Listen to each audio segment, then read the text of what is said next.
கடந்த ஆட்சியில் party fund போச்சுன்னா யாருக்கு? ஜனதா கட்சிக்கா போச்சு? இல்லை, விடுதலை சிறுத்தைகளுக்கு போச்சா?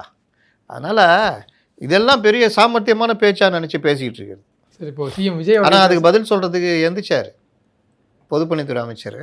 சபாநாயகர் உட்கார சொல்லிட்டார். நீங்கள் நல்லா பாருங்கள், சபாநாயகர் வெகு அழகாக சபையை நடத்திட்டு போகிறார். நேற்று திமுக காரங்கள்லாம் அந்த 2 வயது குழந்தை பாலியல் பலாத்காரத்தெல்லாம் சிக்கியிருக்காங்க கடந்த ஆட்சியிலன்னு ஒரு வார்த்தையை சொல்லிட்டார்.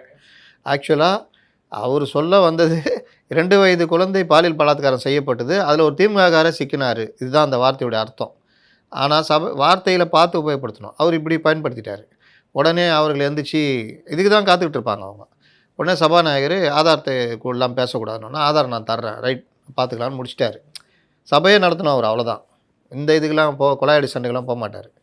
மறுநாளுக்கு ஒரு சொல்கிறாரு, காலையில் வந்து என்கிட்ட கொடுத்தாரு, ஆனால் இன்றைக்கி எடுத்துக்கிட்டு நேற்று கேட்டீர்களே இன்று இது ஆதாரம் தருகிறார் சொல்லுங்கன்னா, இன்றைக்கி விஷயம் பெரிய விஷயம் ஒன்றும் இல்லாமல் போயிடும்.